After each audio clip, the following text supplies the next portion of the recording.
자, 우리 계속해서 긍휼 한자에 대해서 공부하고 있습니다. 우리 사도행전 성령의 전이죠. 성령으로 역사하는 어, 역사죠. 여기에는 어, 문자대로 보면은 기도 시간이 있는데 그 기도 시간에 베드로 요한이 기도하러 올라가다가 미문 앞에 어, 나면서부터 못 걷게 된 환자를 사람들이 데리고 와서 어, 고쳐달라고 요청한다. 이렇게 어, 문자적으로 기록을 해놨어요. 근데 사실 여기 보면요. 어, 성령을 받은 이제 진리를 깨달은 자가 어떻게 기도가 완성되는지를 어, 주님이 가르쳐 주는 거예요. 이 누가 사도행전 누가가 적었잖아요. 예수님 제자. 이제 진리를 아니까 이걸 이제 우리 땅의 언어로 표현하기 위해서 이렇게 물론 이제 그들의 기도 시간을 정해놓고 거기로 갔겠죠. 근데 사실 기도라는 것은 하나님이 하신다 그랬잖아요. 우리는 기도를 할 수가 없어요. 우리는 구하는 걸 알지 못하기 때문에. 여기 구걸이라는 뜻이 두 가지 단어예요. 엘레모수네하고 람바노. 그러니까 람바노 엘레모수네 이렇게 돼 있어요. 엘레모수네 우리 잘 알죠? 긍휼, 자비, 긍휼. 람바노는 취하다, 취한다, 내가 가진다. 화근을 에로타오, 에로타오 알죠? 아이테오, 구하다. 자, 그럼 뭐요 이게? 긍휼을 취하기 위해서, 긍휼한 자가 되기 위해서 아이테오 뭐라 그랬죠? 빚 갚아 주세요. 빚진 자에게 빚 갚아 주세요. 그런 단어라 그랬잖아요. 마태복음 7장에 주님이 구하라, 찾아라, 두드리라 이렇게 말씀했잖아요. 그러니까 빚 갚아 달라. 긍휼은 내가 가지고 있지 않죠. 긍휼은 하나님이 가지고 있죠. 그런데 왜 베드로 요한에게 야, 빚 갚아 달라 이렇게 지금 긍휼이 없는 자가 긍휼한 자에게 요구를 하는 거예요. 이게 기도라는 거예요. 이걸 이제 제9시 기도 시간에 베드로 요한이 성전에 올라가면서 이런 사건으로 만들어 가지고 그 사건은 보이는 거잖아요. 보이는 것은 항상 보이지 않는 뜻이 있어요. 그러니까 사건이라든지 물질이라든지 말이라든지 어떤 것은 전부 비유잖아요. 이제 우리가 이 정도는 알고 있어야 돼요. 자, 지금 이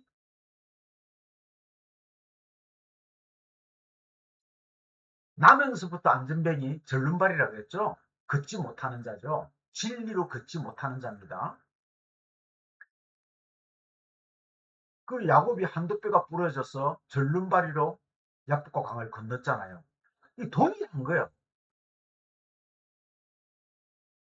다 그렇게 하나님은 우리에게 진리를 우리의 말로 지금 가르치고 있는 거예요. 지금 이제 사도행전은 성령의 역사가 시작되잖아요. 그러니까 이제 제자들이 마태복음 5장에서 7장까지 말씀이 무엇인지 깨닫고 진리가 된 사람들이에요. 그러니까 이제 어, 긍휼을 필요한 자가 야, 우리에게 긍휼의 빛을 갚아 이렇게 요구하고 있는 거예요. 긍휼한 자가 복이 있다 그랬잖아요. 긍휼이 여김을 받는다 그랬잖아요. 이게 무슨 뜻이에요? 아, 하나님의 긍휼을 알면은 내가 긍휼한 자가 된다 이 뜻이잖아요. 그럼 내가 긍휼한 자가 되었다는 말은 무슨 말이에요? 내가 이제 하나님 대신 빛을 갚아줄 수 있는 존재가 되었다는 거예요. 여러분 대단한 겁니다. 여러분 한번 생각해 보세요. 하나님 보이지 않잖아요. 보이지 않는 하나님에게 빛 갚아달라, 빛 갚아달라 어떻게 외칠 수가 있어요? 그러니까 하나님은 바로 이 진리를 깨달은 자, 긍휼한 자를 통해서 긍휼을 여김을 받게 하는 거예요. 이게 여섯 번째 복이에요. 한 상식적으로 생각해 보세요. 왜 빚 갚아라 이런 단어를 썼겠어요? 여러분, 내가 누구한테 돈을 구워줬는데 그 사람이 내 돈을 안 갚아. 그럼 신사적으로 말할 거예요? 맥스를 잡고 그냥 이야, 너 빚 안 갚으면 너 신고할 거야, 고소할 거야. 그잖아요. 신사적으로 대하지 않잖아요. 기필코 받아내야 된다는, 왜? 그 빚을 못 갚으면 우리가 망할 수가 있습니까? 필요할 때는 돈 빌려 가놓고 돈을 안 줘봐요. 돈을 줄 수 있는 처지인데도 여리저리 피하고 다녀봐요. 한번 만나기만 만나면 멱살 잡고, 야, 돈 내놔! 빚 갚아! 이렇게 할 거 아니에요. 이성적이지 않죠. 막무가내죠. 이렇게 해야 진리가 넘어온다는 겁니다. 목숨 걸고 받아내야 된다는 거예요. 그래서 아이테오라는 단어를 쓴 거예요. 구하라.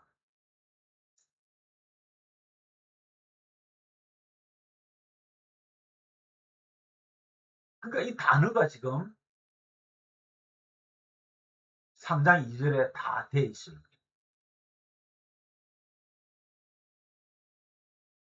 우리는 그냥 구걸하기 위하여 이렇게 번역했지만은 이 단어 하나하나가, 야, 너 긍휼이라는 빛을 엘레 숨어 그것을 내게 취하라. 내게 갚아라. 내가 가질 수 있도록 달라. 자, 이 말은 뭐예요? 진리를 깨닫게 해달라는 거죠. 진리를 가르쳐 달라는 거죠. 우리는 다 진리를 가지고 있으면은 이제 하나님 대신해서 빛을 갚아줄 수 있는 자격이 있는 자들입니다. 세상 사람들은 자기가 지금 긍휼을 빛을 받아야 되는데 누구한테 받을지를 몰라요. 교회 가봤자 율법만 말하지 긍휼에 대해서 말하지 않아요. 그냥 고아나 고아원이나 돕고 가부나 돕고 불쌍한 사람 돈으로 도와주는, 뭐 옷이나 주고 먹을 거나 주고 이런 일을 하지, 정말 마태복음 5장에서 7장까지의 말씀을 진리로 해석해주는, 진리로 가르쳐주는 자들이 없잖아요. 그리고 또 교회 다니는 목적이 뭐예요? 정말 이 긍휼을 빚갚아자. 너 목사님, 이제 목사님이 진리를 알죠? 긍휼한 자가 되었죠? 그러면 내게 갚아주세요. 하나님 대신 갚아주세요. 이렇게 또 절름발이와 그 메고 온 사람들처럼 절실하지가 않잖아요. 또 그냥 자기 외로웠어. 뭐 친구 사귀려고. 요즘 교회 카페도 막 하고 그러니까 그 가서 봉사도 하면서 어, 자기의 어, 문화생활을 즐기는 사람도 있어요. 요즘 교회에서 문화 강좌도 많이 하잖아요.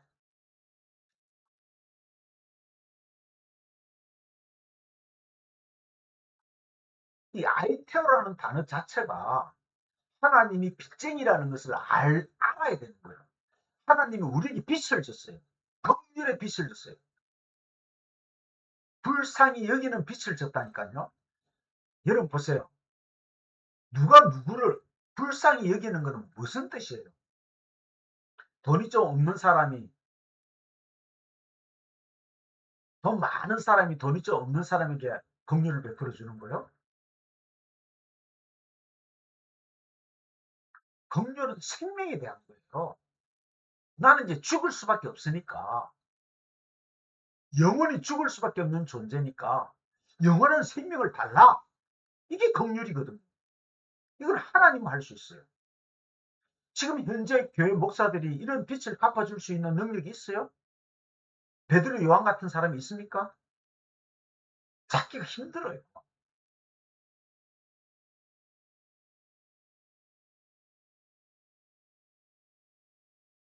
그래서 베드로 요한이 주목하여 가라되 우리를 보라 하잖아요. 우리를 보라. 네가 원하는 긍휼이 내게 있는지 없는지 한번 보라는 거죠. 근거는 없다. 물질은 없다. 눈에 보이는 것으로는 줄 수 없다. 근거은. 세상에서 가장 귀한 게 그 당시에 근거은이잖아요. 여러분, 우리는 구제 사업을 하는 게 아니에요. 그 사람의 필요를 채워주는 게 아니에요. 지금 교회가 전부 이런 근거은을 구하고 있어요. 병 고쳐주세요.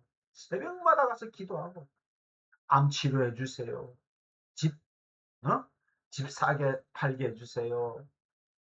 전부 교통사고 안 나게 해주세요. 이런 유치한 거잖아요. 근거은이잖아요. 근데 베드로 요한이 뭐라 그래요?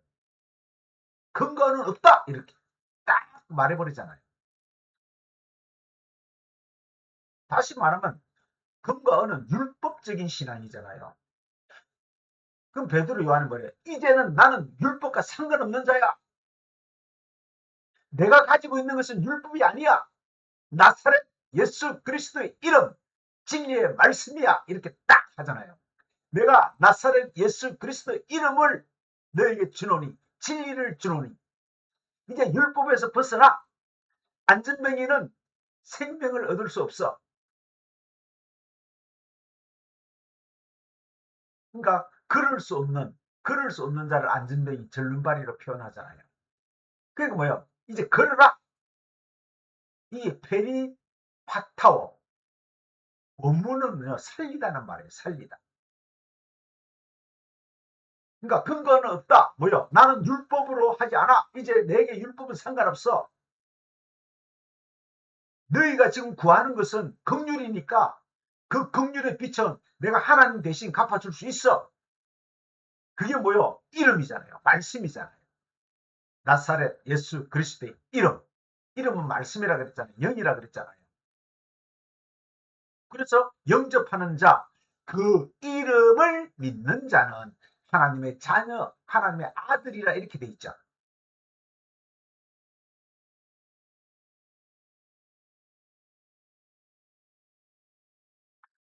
지금요, 우리 현재 교회가요, 신학교에서 가르치는 건요, 우리가 하나님을 영접한다고 생각해요.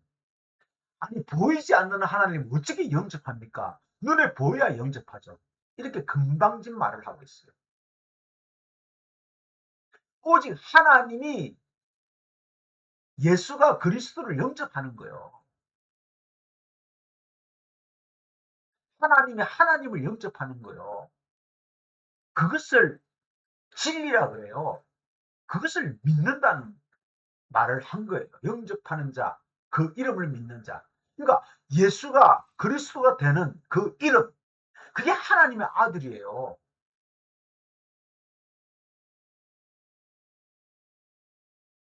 보세요. 너희가 나를 택한 것이 아니라 그랬잖아요. 요한복음 15장. 내가 너희를 택했다 그러잖아요. 우리는 영접할 수 없다니까요. 영의 세계와 육의 세계는 차원이 달라요. 우리는 보이지 않는 것을 믿을 수가 없는 존재들이에요.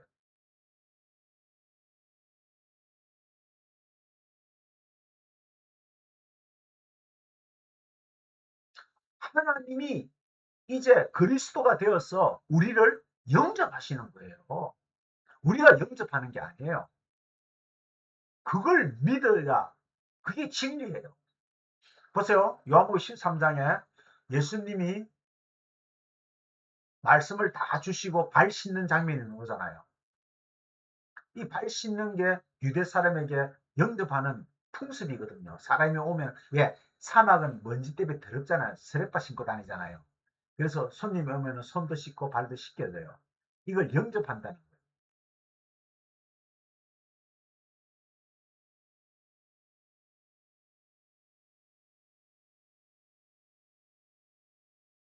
근데 주님 뭐래요? 너희가 내가 집에 왔는데도 발 씻을 물을 안 주었다.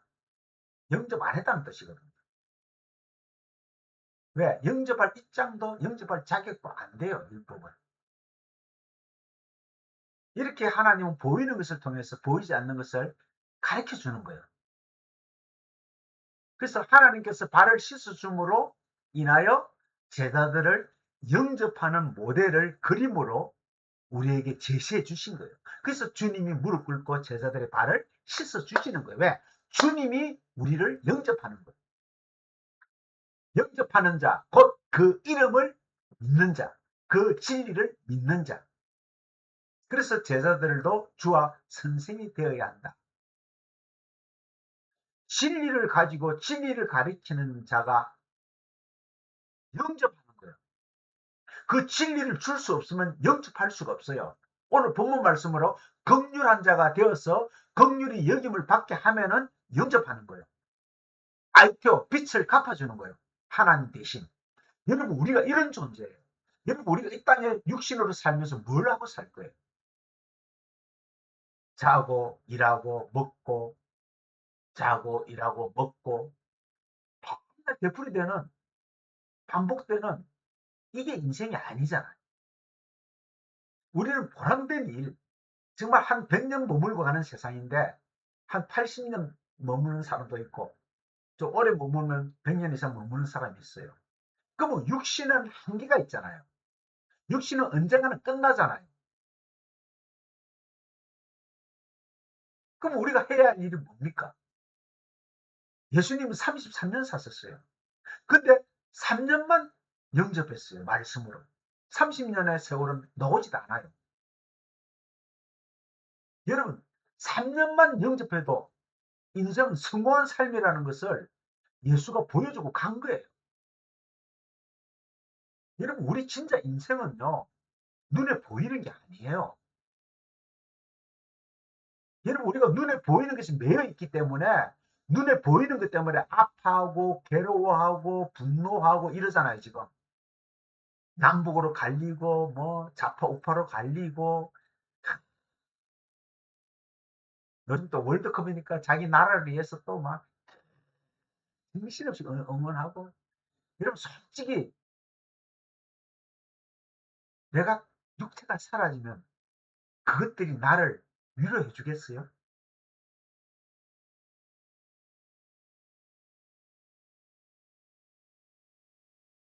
우리는 정말 인생이 뭔지, 영이 뭔지, 진리가 뭔지, 긍휼이 뭔지, 영접하는 것이 뭔지 확실하게 알고 가야 돼. 나는요, 정말 너무 행복해요. 나를 만나는 사람은 다 진리를 줄 수 있잖아요. 긍휼을 베풀어 줄, 빚을 갚아줄 수 있잖아요. 하나님 대신. 여러분, 누구 대신 빚을 갚아준다는 것은 대단한 일인데, 하나님 대신 빚을 갚아준다? 이거는 뭐 말도 못하는 일이죠. 그것도 뭐, 몇 천억 돈이 아니에요. 여러분, 돈이 많으면은 좀 편한 것 뿐이에요. 돈이 없으면 조금 불편한 것 뿐이에요. 그래봤자 밥 3끼 먹는 거예요. 좋은 옷 입어봤자 뭐, 좋은 운동 해봤자, 그게 그게요, 사실은. 그렇잖아요. 다 할 수 없어요, 우리가. 또 다 누릴 수도 없고, 다 가질 수도 없고. 진짜 중요한 것은 성전에서, 율법의 이 땅에서 성전에 올라간다. 율법을 말해요. 율법의 세상을 말하거든요. 이 보이는 세상에서 보이는 것에 갇혀 있는 자들에게 보이지 않는 세계를 줄 수 있는 자, 긍휼한 자, 영접하는 자가 돼야 된다는 거죠. 그래서 하나님이 우리를 먼저 영접하고 하나님 우리를 긍휼히 여기시고 똑같은 거요. 그 다음에 우리가 이제 영접받은 자가 영접할 수가 있고 긍휼을 베풀 수가 있고 빛을 갚아줄 수가 있어요.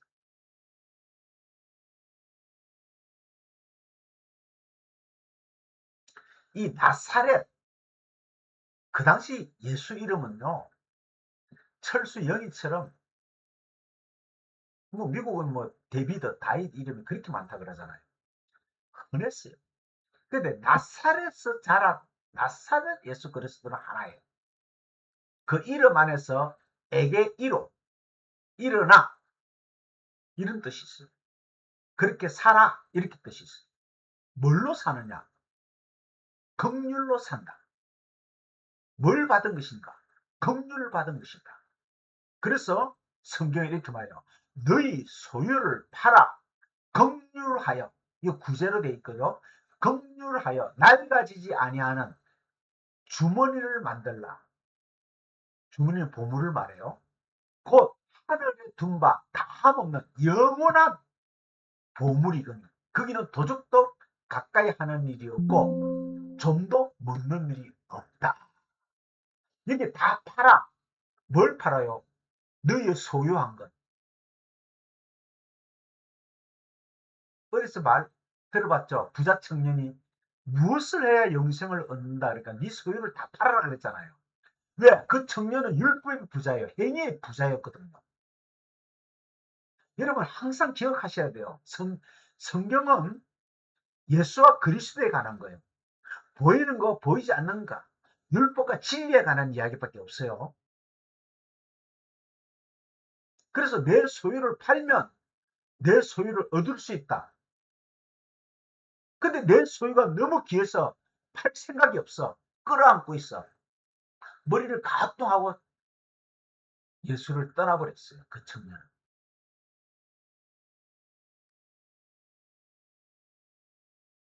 자, 우리 인생은 팔고 사는 문제예요. 내 것을 팔고 하나님 것을 사야 돼요. 보이는 것을 팔고 보이지 않는 것을 사야 돼요. 그래서 디도미 넘겨준다. 소유를 팔아서 넘겨준다. 긍휼로 넘겨준다. 영접으로 넘겨준다. 그게 너희 자신들에게. 우리 성경에는 이 에게가 빠졌어요.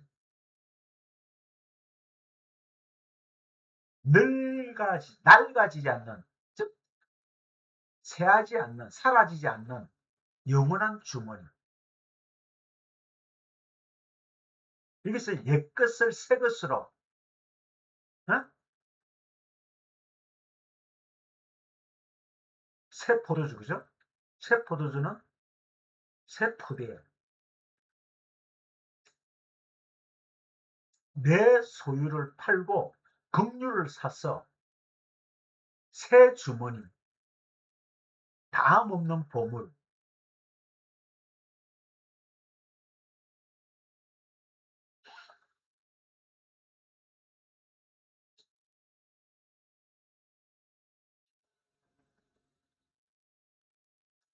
이 정말 말씀이요.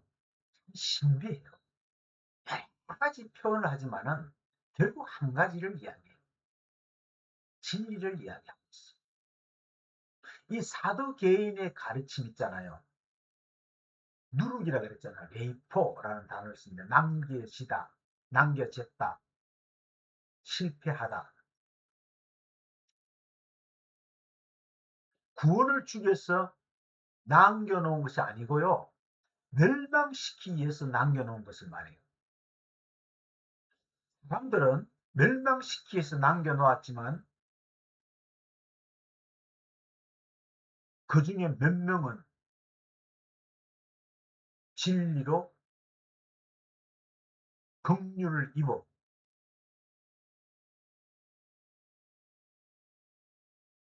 구원받는 거예요.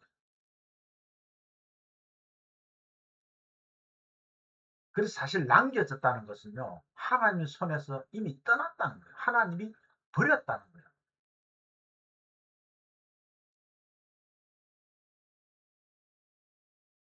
그래서 내 소유를 팔아버리고 하나님의 긍휼을 사잖아요. 그럼 내가 긍휼한 자가 되죠. 그러면은 하나님의 그것을 보물로 보시고 그 보물은 절대 버려줄 수가 없다는 거예요. 그럼 우리는 이제 보이는 세계에 살지만은 사실은 보이지 않는 다른 세계에 살고 있죠.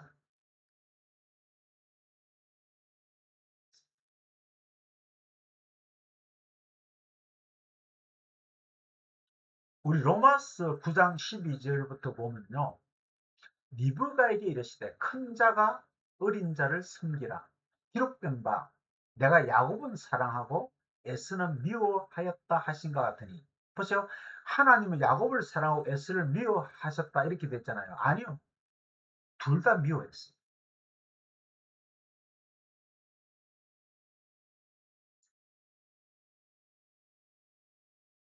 왜? 야곱이나 에스나 둘 다 진리가 아니잖아요. 누가 큰 자가 될지 누가 작은 자가 될지 아무도 몰라요. 여기서 크다는 것은 진리를 아는 자고 적다는 자는 진리를 모른다는 자예요. 크다는 것은 긍휼을 한 자가 되었다는 뜻이요. 영접한 자가 되었다는 것이요. 적은 자는 영접하지 못한 자, 긍휼하지 못한 자를 말하는 거죠. 근데 보세요. 14절에 그런즉 우리가 무슨 말을 하리요? 하나님께 불의가 있느냐? 그럴 수는 없느니라. 불의가 뭐예요? 누구는 사랑하고 누구를 미워하는 것. 이것이 하나님의 불의다. 이렇게 말해요. 근데 성경은 이렇게 말하는 것이 오해돼가지고 야곱은 운명적으로 사랑을 받게 되고 에서는 운명적으로 버림받게 돼 있다. 이렇게 말하는 거예요. 이렇게 말하면 하나님이 불의한 겁니다. 하나님은 그렇게 하지 않아요.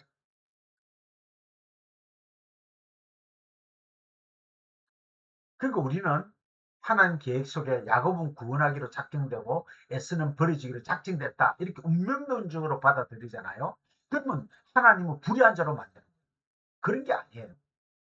15절을 보면 이렇게 말해요. 모세에게 이르시되 이 말은 율법에 기록되되 즉 율법으로 말씀할 때 내가 긍휼히 여길 자를 긍휼히 여기고 보세요. 불쌍히 여길 자를 불쌍히 여기리라. 그런즉 원하는 자는 누구요? 야곱. 다름질 파악하는 자는 에서. 아니요. 둘 다 아니라는 거예요. 오직 긍휼히 여기시는 하나님으로 말미암아 되었다. 이렇게 말해요. 이 야곱은 장자의 명분이 없으니까 장자의 명분을 뺏으려고 별짓 다 했잖아요. 가축 한 그루로 속였잖아요.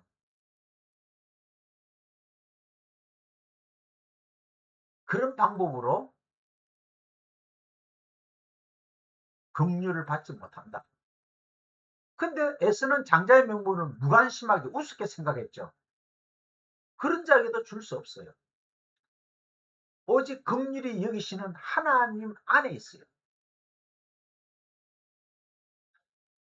그러면서 성경이 바로에게 이르시되 내가 이 일을 위하여 너를 세웠으니 곧 너로 말미암아 내 능력을 보이고 내 땅, 내 이름이 온 땅에 전파되게 하려 하셨으니. 자, 하나님 바로도 선택했어요. 바로도. 근데 하나님은 바로 왜 선택했냐? 하나님의 능력을 나타내시려고.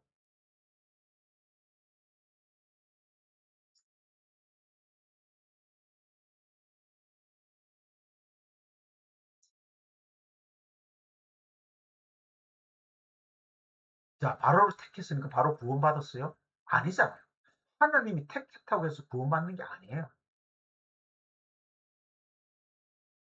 하나님은 긍휼히 여길 자는 긍휼히 여기고 사랑할 자는 사랑하는 거예요.